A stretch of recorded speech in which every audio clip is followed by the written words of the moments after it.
Saudamos os irmãos com a paz do Senhor Jesus, recebemos a todos com muita alegria nessa manhã. Também cumprimentamos aqueles que nos acompanham pela internet, pela transmissão ao vivo da nossa igreja, que a presença do Senhor esteja com vocês. Queridos, nós vamos dar continuidade à nossa série de mensagens no livro do profeta Amós, e nós vamos para o capítulo 3, do verso 3 até o verso 8. Amós, capítulo 3, do verso 3 até o verso 8.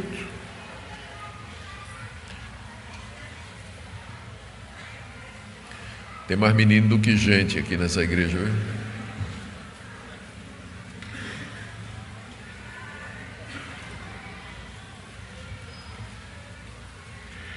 Amós, capítulo 3, do verso 3 em diante. Andarão dois juntos, se não houver entre eles acordo? Rugirá o leão no bosque, sem que tenha presa? Levantará o leãozinho no covil a sua voz, se nada tiver apanhado? Cairá a ave no laço em terra, se não houver armadilha para ela? Levantar-se-á o laço da terra, sem que tenha apanhado alguma coisa? Tocar-se-á a trombeta na cidade, sem que o povo se estremeça? Sucederá algum mal à cidade, sem que o Senhor o tenha feito? Certamente o Senhor não fará coisa alguma, sem primeiro revelar o seu segredo aos seus servos, os profetas. Rugiu o leão, quem não temerá? Falou o Senhor Deus, quem não profetizará? Até aqui, queridos, a leitura da palavra de Deus. Pai, nós pedimos mais uma vez a iluminação do Teu Santo Espírito para a compreensão das palavras do Teu servo Amós, a quem o Senhor revelou os seus segredos, e que ele escreveu para que nós os soubéssemos também.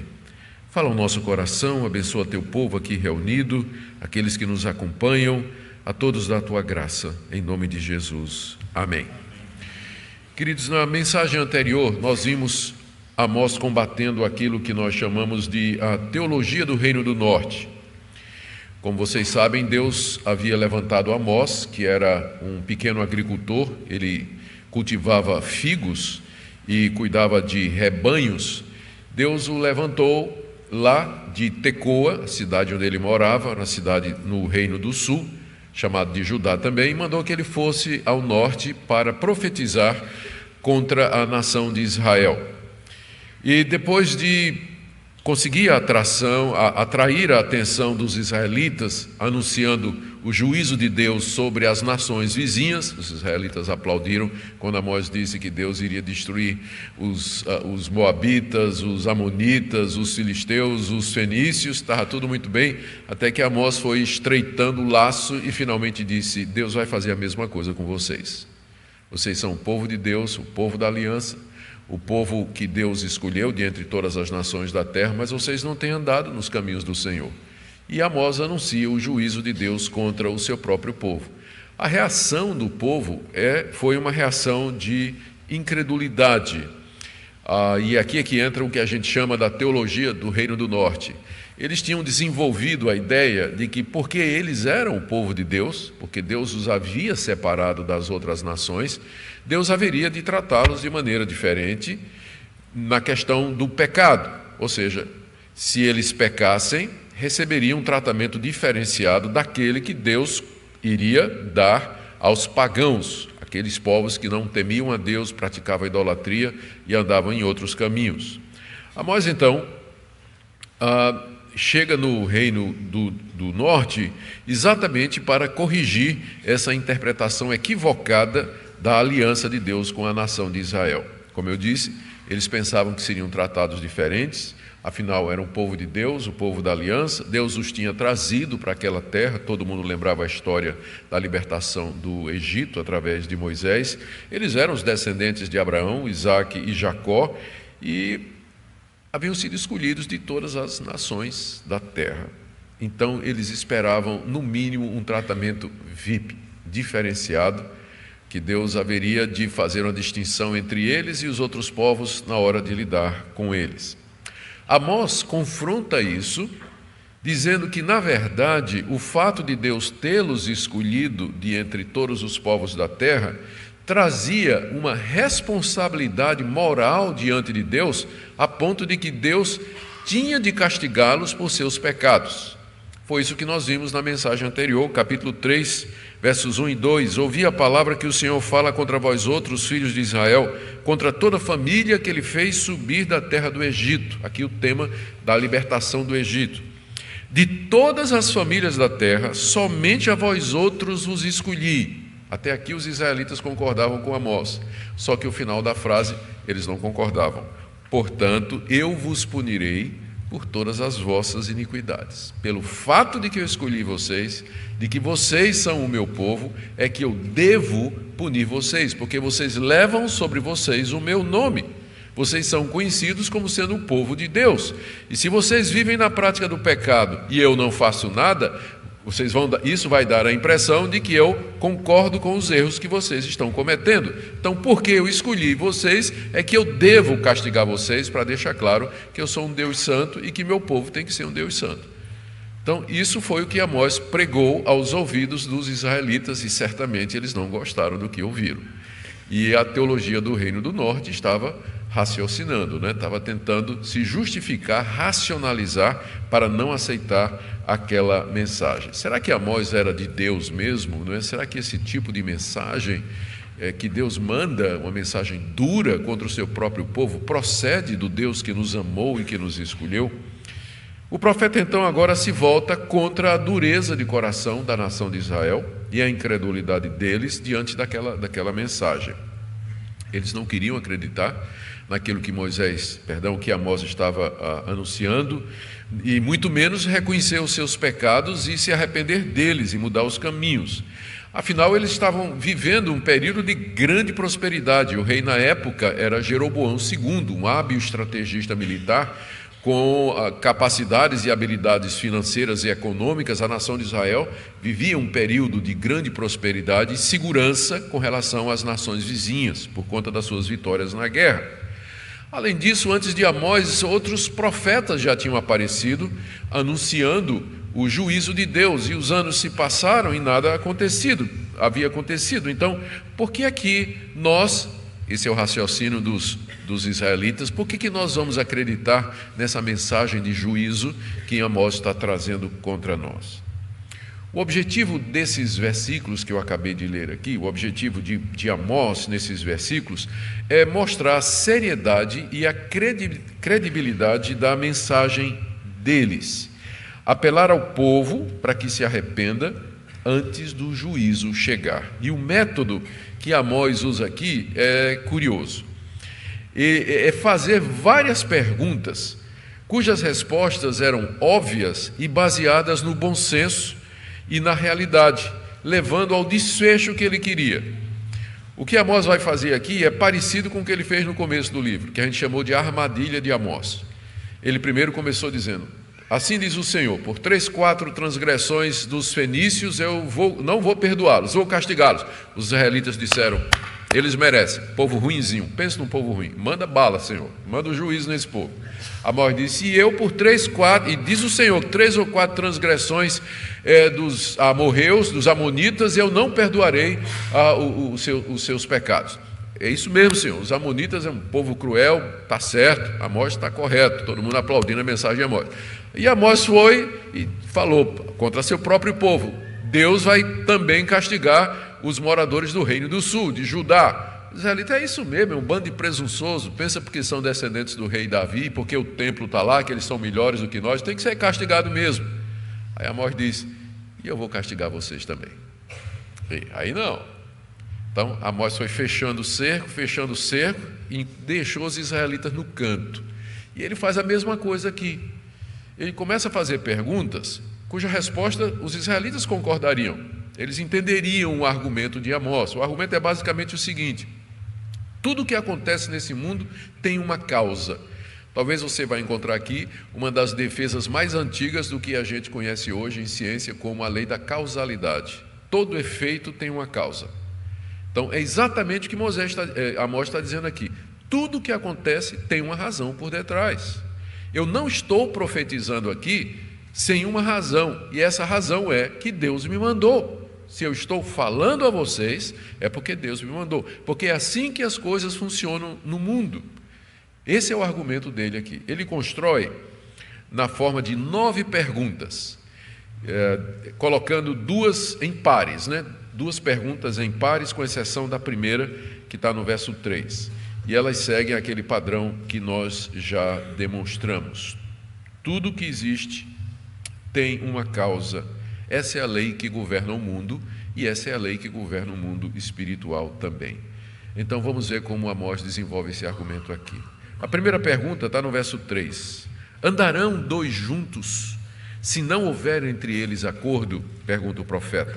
Ou seja, será que duas pessoas podem andar juntas se elas não tiverem antes combinado? Andar juntas aqui dá a ideia de uma viagem. Podem duas pessoas viajar juntas se antes elas não sentaram para combinar o destino, o horário, roteiro, hora de saída e assim por diante? Ou seja, se duas pessoas estão viajando juntas, é porque tem uma causa. Antes elas fizeram um acordo, elas combinaram, elas trocaram ideia, chegaram a uma conclusão e resolveram juntas. Aqui, é claro, Amós já está pré-anunciando o que ele vai dizer. Israel e Deus só andam juntos porque houve um acordo, que é a doutrina da aliança que Amós tinha falado no verso 2. Eu vos escolhi de entre todas as nações da terra. Exatamente porque Deus escolheu Israel, é que Israel e Deus andavam juntos. Ou seja, só andam duas pessoas juntas porque teve uma causa para isso, teve um acordo. Vocês estão dizendo que são o povo de Deus. De fato vocês são. Mas por quê? Porque antes houve uma aliança entre vocês e Deus. Aliança essa que estava sendo quebrada, mas esse é o ponto que vem no final. Então, para toda causa, para todo efeito, tem uma causa. Vocês estão dizendo que são o povo de Deus, mas é porque antes teve um acordo. Como é que duas pessoas vão andar juntas se não tiver o acordo? A segunda pergunta, as próximas duas perguntas é o primeiro par de perguntas. E é baseado no leão. Vocês vão ver que é o animal predileto de Amós, né? Ele fala do leão várias vezes. Ele começou o livro dele comparando Deus a um leão que ruge, e agora ele volta mais uma vez para o leão. Os leões eram comuns na Palestina, e Amós, como criador de ovelhas, certamente deve ter visto muitos leões e observado como eles se comportam. Então, da sua observação, que também era do conhecimento de todo mundo, ele traz essa pergunta aqui no verso 4. Rugirá o leão no bosque sem que tenha presa? Ou seja, será que o leão ruge na floresta sem ter achado algum animal para caçar? O método do leão é, primeiro, emboscar a vítima silenciosamente. E aí, quando ele está certo, ele parte para o ataque e ele ruge para paralisar a presa. Era isso que Amós observou, é isso que ele tinha visto tantas vezes. O leão silencioso, espreitando, né, seguindo. Quando ele sente que está certo, que o bote é certo, ele ruge e pula em cima da presa. O rugido tem como objetivo paralisar. Ou seja, o leão só ruge porque ele vai dar o bote. Para o efeito, que é o rugido de leão, existe uma causa. E qual é a causa? Que ele tem uma presa. Ele sabe que sua vítima está ali. Por isso é que ele ruge, porque ele tem certeza disso. É o mesmo princípio do ponto anterior. Para todo efeito, tem uma causa antes, né? Observação da natureza. É a mesma coisa ainda no verso 4, quando ele pergunta: levantará o leãozinho no covil a sua voz, se nada tiver apanhado? Será que o leão novo, ele fica rosnando na caverna, se ele não tiver pegado nada? Pergunta Amós. Amós observou isso durante toda a sua vida. Depois do leão apanhar a presa, arrasta até a caverna, e lá, entre os barulhos da quebra de ossos, né, se ouve os rugidos e rosnados de satisfação do leão que ele está comendo. O leão só rosna satisfeito porque ele pegou a presa. Ou seja, a causa desses sons de satisfação é que ele alcançou a sua presa. Para todo efeito, tem uma causa. Ele só está lá ronronando, né, feliz da vida, porque está com a barriga cheia, porque ele de fato pegou uma presa. E a quarta pergunta, que inicia o segundo par, está aí no verso 5 e mais uma vez é baseado na observação de Amós. Amós era um homem do campo, provavelmente ele deve ter armado muito laço para pegar passarinho ou algum animal pequeno, né? Por isso ele pergunta no verso 5, Cairá a ave no laço em terra, se não houver armadilha para ela? Será que um passarinho cai numa arapuca que não estava armada? O passarinho só é apanhado porque alguém armou uma arapuca para ele, um laço feito pelos caçadores. Naquele tempo era muito comum pegar passarinho com laço, né? Se fazia um laço de cordel numa árvore vergada, no lugar onde os passarinhos costumavam parar ou passar ou sentar, e então o passarinho tripudiava naquilo, ou pisava naquilo de alguma forma, e o laço então pegava o pássaro pelo pé ou pelo pescoço ou alguma coisa. Mas ele só era apanhado porque tinha uma causa. A causa é que o caçador intencionalmente armou a arapuca para ele. Se o caçador não tivesse feito isso, o passarinho não teria sido apanhado. A lei da causa e do efeito mais uma vez. Aí na mesma linha, no verso 5, ele pergunta: levantar-se-á o laço na terra sem que tenha apanhado alguma coisa? Será que o caçador vai lá e tira o laço sem que o laço tenha apanhado alguma coisa? O caçador só tira o laço se ele tiver apanhado alguma coisa. Para todo efeito, tem uma causa, tem uma razão para as coisas acontecerem. Elas não acontecem ao acaso. Esse é o ponto de Amós aí. No verso 6, agora, é o terceiro par de perguntas, tem a ver com invasão em uma cidade. Tem a ver com uma invasão numa cidade. E agora Amós está chegando perto do que ele quer. Ele começa falando do leão, fala do laço do passarinheiro e agora fala de uma invasão à cidade, né? Está chegando próximo do que ele quer dizer. Então a pergunta está aí no verso 6, e a sexta pergunta: tocar-se-á a trombeta na cidade sem que o povo estremeça? Ou seja, quando tocam a trombeta de alarme, será que o povo não fica com medo? A trombeta de alarme era o chofar. Era uma trombeta feita de chifre de carneiro e que era tocada pelo sentinela quando ele pressentia um perigo que estava chegando na cidade. Então o povo da cidade, quando ouvia o chofar, já ficava com medo. Todo mundo tremia, porque era certo que o perigo estava à porta. Algum mal estava para acontecer na cidade. Alguma coisa se aproximava e que era perigosa. Então o povo só tremia porque o chofar tocou. Para todo efeito, tem uma causa, tem uma razão para o povo tremer. Por que o povo está tremendo? Porque ouviu o som do chofar, da corneta, da trombeta, alardeando a chegada do inimigo ou de alguma desgraça, algum mal que se aproximava. E aí ele leva a coisa para o ponto que ele queria no verso 6, quando ele diz, perguntando: sucederá algum mal na cidade sem que o Senhor tenha feito? Será que vai acontecer algum mal na cidade sem que seja obra de Deus? Por acaso cai alguma desgraça sobre a cidade sem que Deus tenha feito acontecer? Aqui a palavra mal tem que ser interpretada no sentido de calamidade. Às vezes pessoas não entendem que a palavra mal, especialmente no Antigo Testamento, ela é usada genericamente em dois sentidos. Mal como mal moral, pecado. Por exemplo, Deus diz assim ao povo de Israel: não pratiquem o que é mal. Então, mal ali significa pecado, não é? O mal como um princípio. E a palavra mal é usada como calamidade decorrente do juízo de Deus. Deus trouxe o mal sobre a cidade. Ali não é pecado. O mal ali significa a tragédia, a desgraça. Então isso vai ajudar você na hora de você interpretar aquela famosa declaração do profeta Isaías, quando Isaías diz assim: eu faço a luz, eu crio a luz e faço as trevas, eu crio o mal. Aí muita gente diz: olha, a Bíblia está dizendo que Deus criou o mal. Não, gente, o mal ali não é mal pecado, o mal ali é mal juízo, tragédia. Deus cria o mal no sentido de que Ele traz o mal contra os ímpios. E é exatamente o que Isaías está falando, ele está anunciando o juízo de Deus sobre a nação de Judá. Então, é nesse sentido que Amós usa a palavra mal aqui. Sucederá algum mal na cidade, uma catástrofe, uma desgraça contra a cidade que Deus não tenha feito? E a resposta que Amós está esperando é não.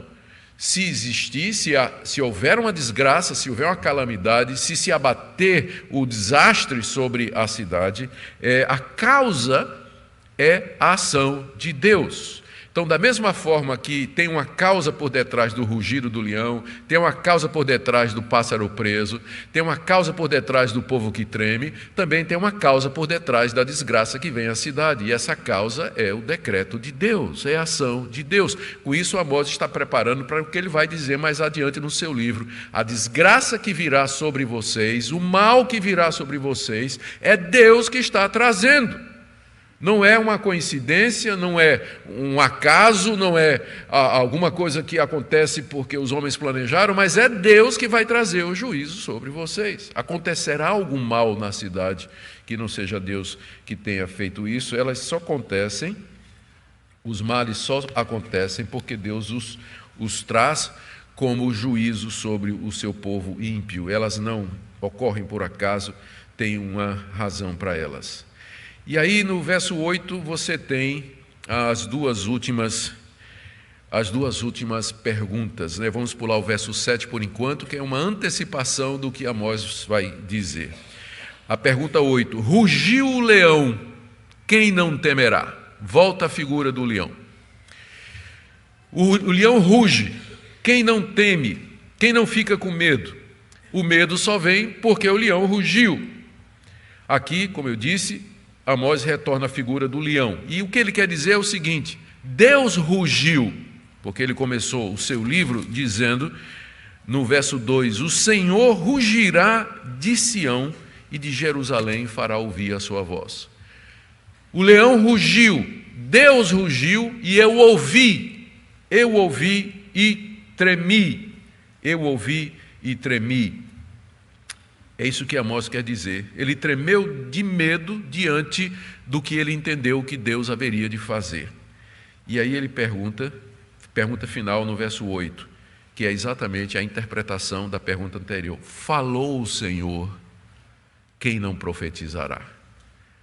Falou o Senhor, quem não profetizará? Se Deus se revela a um profeta, qual deles fica calado? Agora Amós chegou no ponto que ele queria, depois de conseguir a concordância da audiência com aqueles exemplos anteriores. Na pergunta antepenúltima, que está aí no verso 6, ele tinha dito que uma cidade não seria destruída sem que Deus antes revelasse o segredo aos seus profetas. Amós é o porta-voz de Deus, o seu mensageiro. Ele só fala quando Deus fala e se revela. E se Amós está profetizando, é porque Deus falou. E aqui chegou o ponto dele.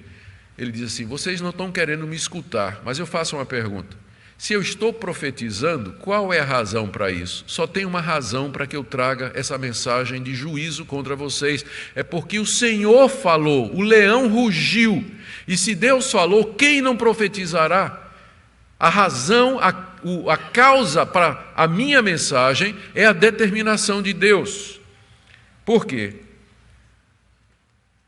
Porque Deus não faz nada, verso 7, sem que antes revele os seus segredos aos seus profetas. A conclusão de Amós é exatamente essa, recapitulando para fechar. Tudo o que acontece nesse mundo tem uma causa. Leões rugem, aves são apanhadas, cidades caem, pessoas ficam com medo porque existe uma razão, alguma coisa aconteceu que causou tudo isso. Da mesma forma, Amós só está profetizando porque Deus revelou a ele o seu segredo. Amós foi levado à presença de Deus, que era isso que acontecia com o profeta, em visões, em sonhos, e ele viu o que haveria de acontecer, o segredo de Deus. E o segredo era esse, o juízo que se aproximava da nação de Israel. O castigo que Deus estava mandando sobre os judeus, que era algo totalmente inesperado para aqueles que defendiam a teologia do norte. Deus chamou Amós e lhe mostrou o que aconteceria com a nação de Israel por causa das 3 ou 4 transgressões que eles haviam cometido. Portanto, os israelitas deveriam se arrepender e crer. A mensagem de Amós tinha uma causa, e a causa era o rugido do leão. O leão estava próximo a dar o bote, e o bote viria com certeza, por isso eles deviam se arrepender. São 3 coisas então que nós aprendemos aqui dessas perguntas, eu vou resumi-las aqui. A primeira, o castigo que haverá de vir sobre o povo é de inteira responsabilidade dele. Verso 3, andam 2 juntos se não tiverem um acordo, 2 não viajam se não tiverem em consentimento, e as coisas não estavam bem entre Deus e o povo, eles não iam mais caminhar juntos. O acordo tinha sido quebrado. O alvo de Deus sempre foi ter um povo que caminhasse com ele, mas Israel quebrou a aliança com Deus e não poderia mais andar juntos. Portanto, o castigo que viria é porque Israel quebrou a aliança de Deus, por isso não andariam mais juntos. Na verdade, agora, Deus viria como leão sobre eles. Segundo ponto de Amós aqui, ele quer destacar a veracidade e a seriedade da sua pregação. As advertências de Deus através dos seus profetas eram para ser levadas a sério, não eram palavras vãs, ociosas. Quando o leão ruge, é porque o destino da vítima está selado. A presa é Israel, o leão é Deus e o rugido é profecia de Amós. Deus está indignado contra o seu povo e vai castigá-lo com justiça. Quando o caçador arma o laço, é porque está determinado a capturar o passarinho. Deus é o caçador, Israel é o pássaro, e os assírios que viriam contra a nação de Israel seriam o laço. Portanto, Deus não estava mandando seus profetas em vão, havia uma causa para isso. E por último, nada acontece por acaso com o povo de Deus. Esse é um princípio que nós precisamos aprender. Nada acontece por acaso com o povo de Deus e nada acontece por acaso com você. Para todo efeito na sua vida, há uma causa. Há uma causa. É verdade que o povo de Deus estava endurecido, insensível e surdo, não estava estremecendo com a trombeta profética, talvez ele fosse atribuir ao acaso a iniquidade, a calamidade que haveria de vir, mas na verdade seria a mão de Deus em juízo. É interessante que a palavra para Deus aqui no hebraico, no verso 7, é soberano Senhor. Certamente o soberano Senhor não fará coisa alguma sem primeiro revelar o seu segredo aos seus servos, os profetas. Soberano Senhor destaca a soberania de Deus sobre a história e sobre todos os acontecimentos para indicar que é Deus mesmo que estava trazendo o juízo. Havia tempo para se arrepender. O fato de que Deus mandou Amós profetizar em Israel era um sinal disso. Conforme falou o profeta Jeremias, permitam citar aqui, Jeremias 18, de 7 a 8. Diz o Senhor, no momento em que eu falar acerca de uma nação ou de um reino, para o arrancar, derribar e destruir, se a tal nação se converter da maldade contra a qual eu falei, também me arrependerei do mal que eu pensava fazer-lhe, disse Deus através de Jeremias, que foi o caso dos ninivitas, quando Jonas foi pregar lá. Deus mandou Jonas pregar o juízo contra os ninivitas se arrependeram, e Deus disse, então não vou castigar mais. Se Amós estava profetizando contra Israel, é porque Deus ainda estava dando um tempo para que a nação se arrependesse. Deus, na sua misericórdia, esperava que o povo fizesse isso.